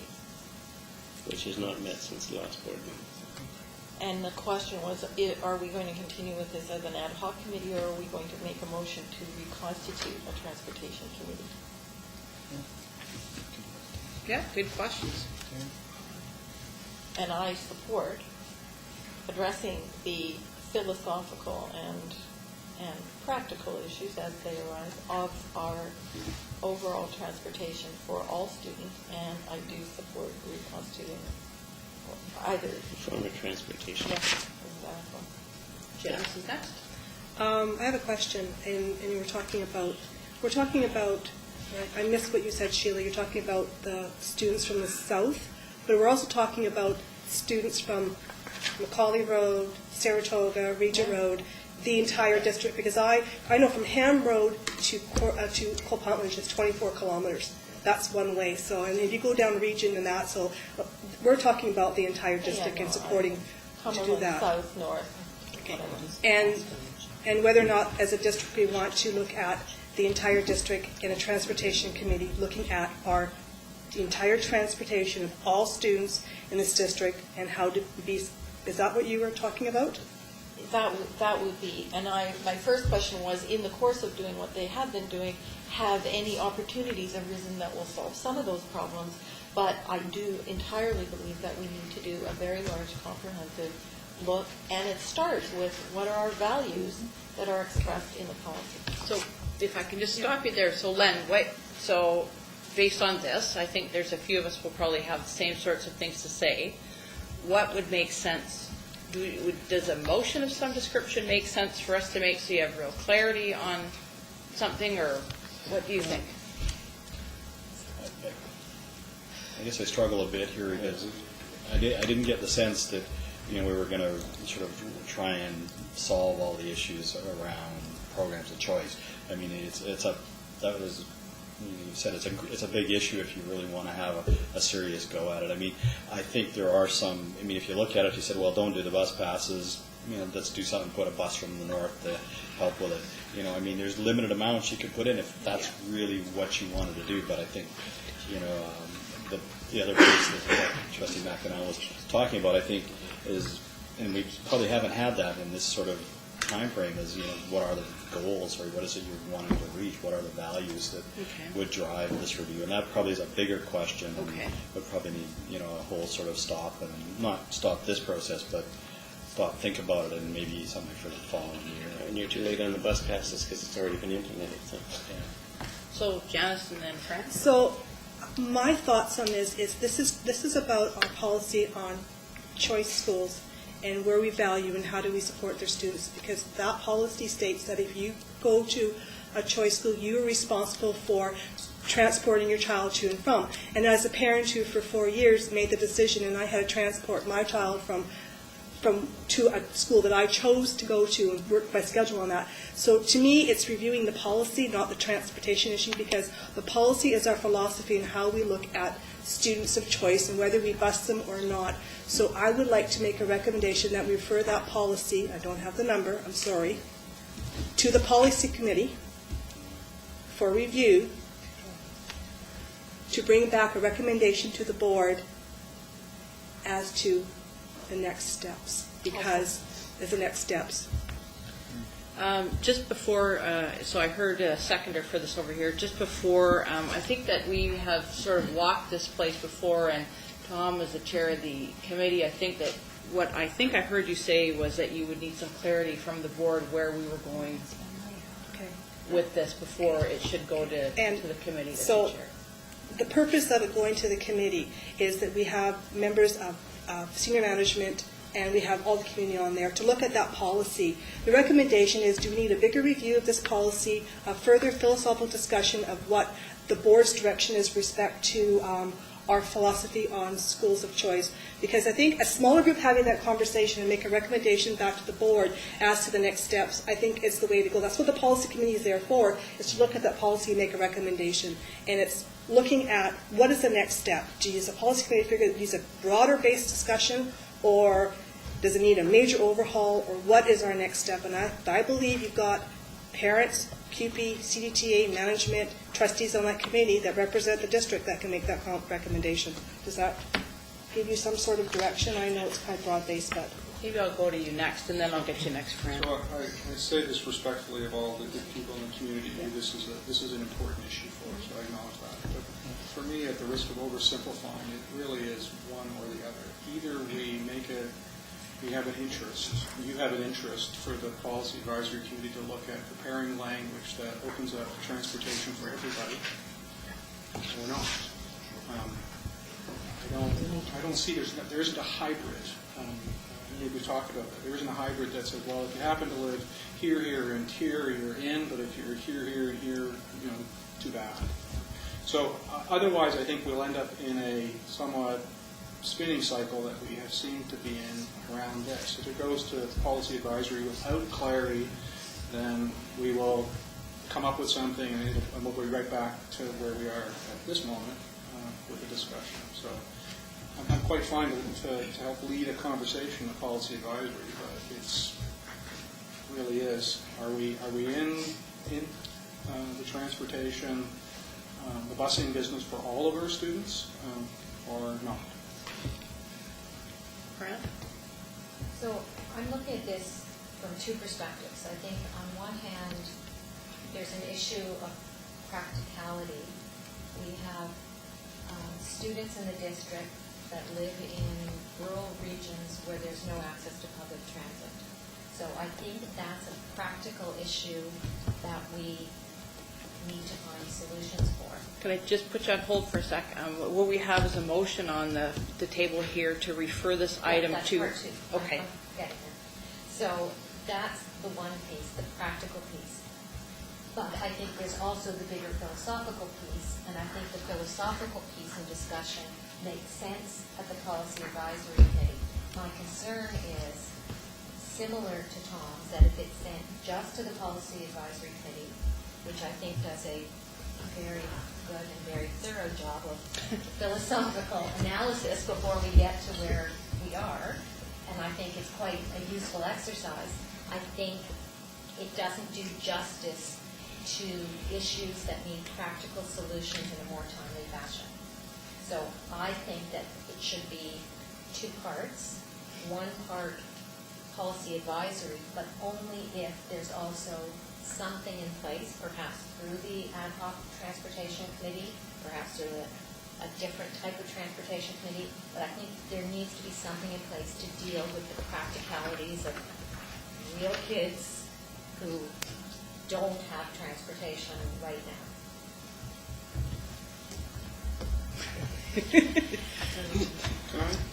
Ms. Elwood. Well, I was just going to ask for clarification, just of Trustee Goldberg's referral back to the Ad Hoc Committee. As a member of the Ad Hoc Committee, appreciate the referral back, but we could, it's not about the Ad Hoc Committee's ability to deal with the practicalities of students who are living in rural areas. It is about what I think I said to you in September of this year, your philosophical intent about that. We've already addressed that question several times as staff and said we can run it, if it's just French immersion, it's $90,000. If it's getting some of the students from Denman and Hornby into town, we've talked to transit, and we have a commitment from them. If we change our bell times, they're going to run some transit buses, public transit buses. So we can do that, but we can't implement any of those things until we hear from you that you have you've had some kind of philosophical debate, and the policy as it exists will be changed. So we can do the practicality piece, and we've been doing it off the side as it's come back But it really is about, as Trustee Weber says, what is your philosophical intent about busing program of choice students? And that's the big debate. And I don't know whether or not policy advisory, to be fair to them, and know, as Thomas said, unless they get some direction from you all about, and it may be take this back and decide and fix the policy so that we bus every student in program of choice. That's almost what it has to be. Otherwise, the policy as it stands works. The policy as it stands reflects maybe the philosophy you've inherited as a board. So the question, and we've been implementing that and making people unhappy about that as staff. Because that's what we're bound by. And I think I've been before you 5 or 10 times saying this is what we're bound by, and until it changes, where we get to a place that we get stuck at the implementation stage. We can plan it, we can put a bus route on, but we can't make it happen until you give us the thumbs up that you're changing your philosophy about program of choices. So we'll be back in the circle again, and I'm worried for you about all the time you've taken to get there. So I'm watching the clock. I think we're going to run out of time here, and we're not going to be able to have this philosophical discussion this evening. So I wonder, you're pretty good at hearing what we all say. I'm wondering if there's an opportunity for you to come up with 2 or 3 questions you would like us to come to our next meeting prepared to answer, so that we actually can be declarative about where we stand on this, and that maybe that could move us forward. We could do that. Easy to do that. We'll do So if we did that, then it would make sense to withdraw the motion, but I'd like to hear some other solutions how we can move forward on this. No, I think it's much simpler than that. If it's a program of choice, what you're going to do if you start busing them all is you're going to limit the number of programs of choice, because you're not going to be able to afford them. It's either bus everybody or bankrupt the district. How many teachers do we lay off in order to provide additional busing for all the programs that are going to be in there as choice? So it's a very serious one for the trustees to consider, because you're going to have to deal with the budget for it. So clearly that would be part of the philosophical discussion that we would have, but I wonder about how we proceed with making a decision and getting clarity on this. Sheila? I think that what Trustee White has just said has a lot of assumptions and not a lot of information behind it, and I think that we need to have the discussion before we come to a categorical conclusion like that, because in saying that if we were to say that we feel that it's time for a review of that policy in light of many factors, including 21st century learning, including the degree to which programs of choice are important, including our green mandates that we now have, that we take a look at it. It doesn't mean that it is all free to all students, and so that the capacity of us within our budget to support student transportation is a different issue. But I do believe that the policy needs to be looked at. I do think that the policy committee may be the right place to go. There are partner groups, and I would think that the policy committee could begin by reviewing the input that was received from the past and say, are there compelling arguments in here? What are the main points that are made? And then, do we need to get more input? Do we need to have another process of engaging with community members to address some of this and to come back to the whole board? And if you refer it to the policy committee can perhaps do some of the work of saying, what would it take to do this process, to review a really significant philosophical value statement that does have financial implications, but that reflects whether we're a 21st century organization or not, and what we're comfortable with. And we let the policy committee look at what that process needs to be and come back to us. Okay, so I think that what we'll do here is we'll take a vote now on a referral to the policy committee or not. Does anyone have anything else they would like to say with respect to it? Okay, so the motion on the table is to refer this item to the policy advisory committee. Okay, so all those in favor? Opposed? And that is defeated. So we'll come back to now trying to find a process. I had suggested that perhaps we have Sherry facilitate a discussion in order to bring some closure to this. What are your thoughts on that?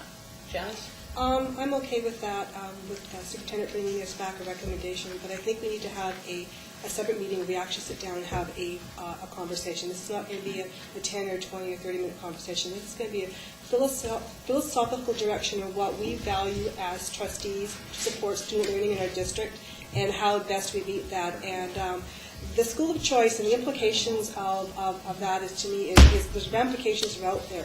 And I would love to say, let's bus every student in the district to whatever school they want to go. Financially, I agree with Trustee White here. We cannot afford that. But how do we best meet the needs of our students with what resources we have and what our district being such a rural urban district and how we deal with that. So a conversation from the superintendent with her, bringing back maybe 3 or 4 questions as to what we, each trustee, prioritize in supporting our students, I think would be the way to go.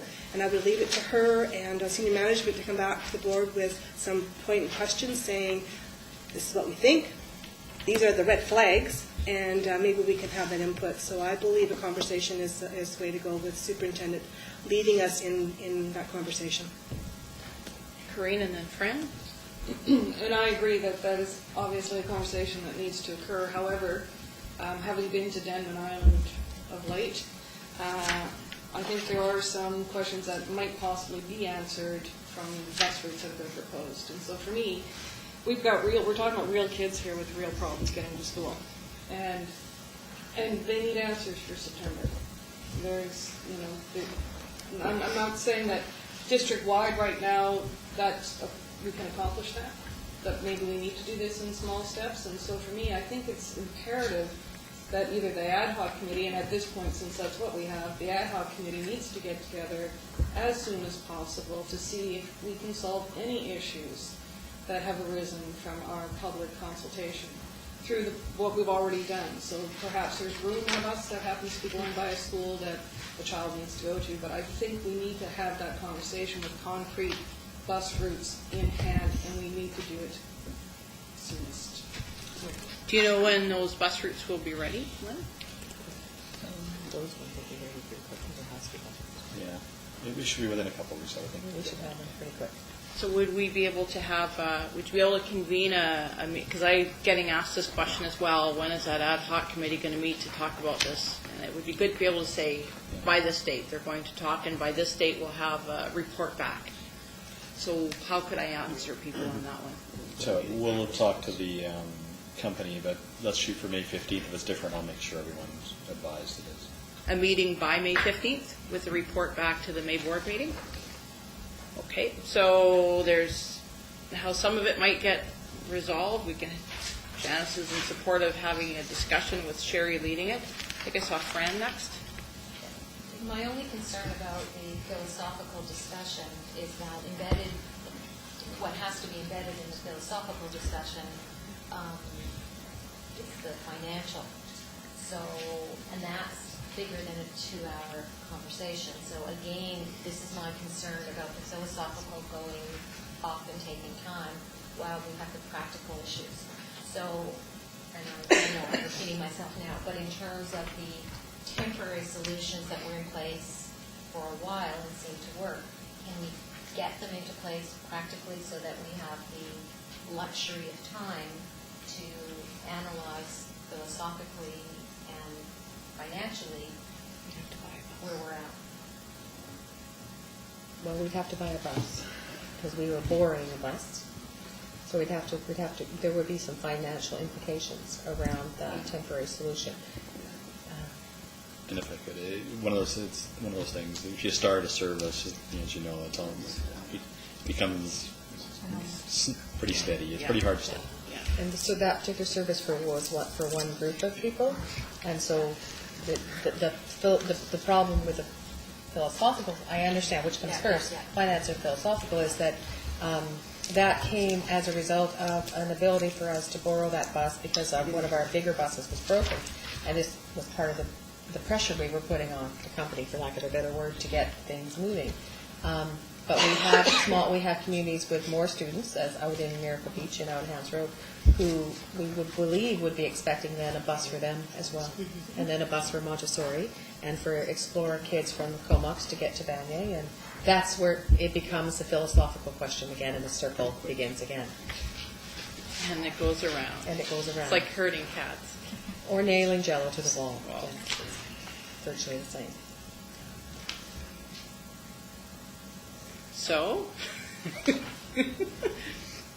it's just grinning at me over there.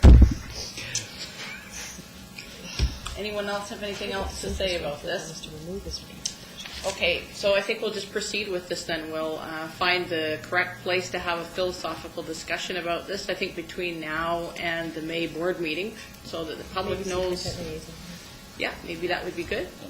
And there will be a ad hoc transportation committee to discuss bus routes by May the 15th with information back to the board by May the 22nd, or whatever the date is. Don't quote me on the 22nd. Tuesday after the long weekend. Tuesday after the long weekend. Okay? Okay? See, we did pretty good estimating how much was 2 hours worth of business for this agenda, didn't we?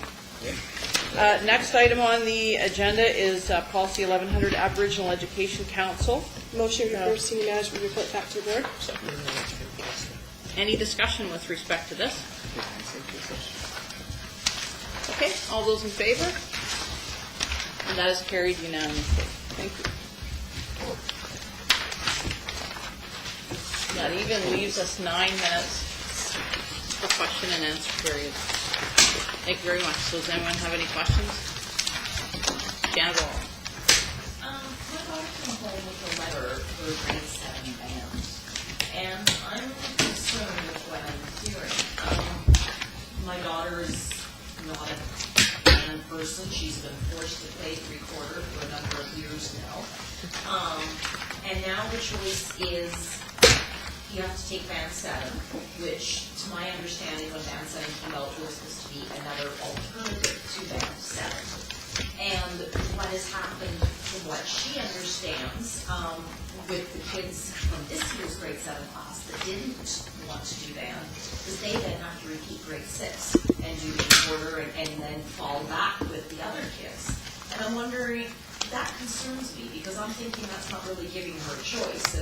Her choice is she's to do grade 7 with her peers, or some of the kids, then they're being forced to go to grade 6. I thought that when Band 7 came out, and the choice was that there should be something else offered, that there should be another program being offered along with that. Am I right in thinking that, or? Yeah, you're absolutely right, and it works differently in different schools. I don't know what the list is, and so I think I would probably defer this to Sherry Elwood if she wants to answer it, or ask someone else to answer it. It is actually slightly different in each school depending on how they offer the band program and what resources were on site already. So we could give you specifics about your child's school, and because Lord Douglas knows where your child goes to school, we could answer that specifically. Are you in French immersion, Road? Yeah. So the students that, your question is, if they don't take Band 7, what do they do?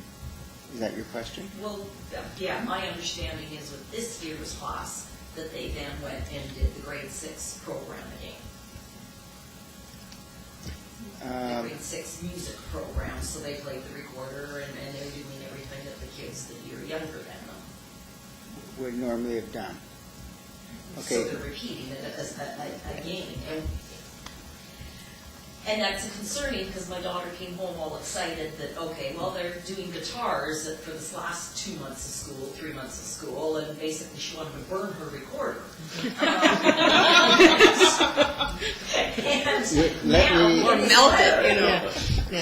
Let me do some further investigation for you to find out what's going on there, okay? Yes. Thanks. Shelley. My concern, I'm all for public consultation, that's why I think. But anyway, I'm here all the time, and you put things up for public consultation, usually not many people show up, depending on the issue, sometimes they're great at showing, but you'd ask for public consultation, you get public feedback, like on the calendar thing, you've got public feedback, you had QP members there, you had CDTA members there, you look at it, it's overwhelming, and here we are, we can't make a decision, we're deferring it. So, if you ask for public consultation, you should be able to make a decision. Why? My concern is, you go through all this and you still can't make a decision, everybody's still waiting. A lot of people who were really interested in the bus thing had a stake in it. I don't, I live a block from my school. I chose that. But they quit coming because no decision's being made. You just keep putting it off and putting it off and putting it off. You keep, like I said, you want public consultation, you got it on the calendar thing, and you defer it. So I would just like you're going to have public consultation, try and make a decision in a timely fashion instead of waiting for it up and they quit coming. Because I don't see a lot of people here on the transportation, and I know it's a big issue at the school I go to, even though it doesn't affect me. So if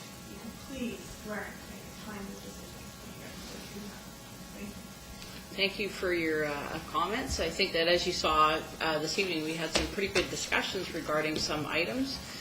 The board did wish to have some more information and additional discussion on some items, and I think that's a responsible thing to do. I think that we are being responsive to what we've heard from the public, and so we'll proceed in that manner, and hopefully you'll come back, and I'm sure we will see you at the next board meeting, and you can hear the further discussion that we have. Thank you. Anyone else have any comments or questions? What's the collect score? Does anybody know? Don't say that. Somebody might be chasing that. Don't do that. What? I thought it was a Stampeders game. All right. So with 4 minutes to spare, I wouldn't mind having someone make a motion to adjourn. Second? All those in favor? Opposed? And that was carried by everyone.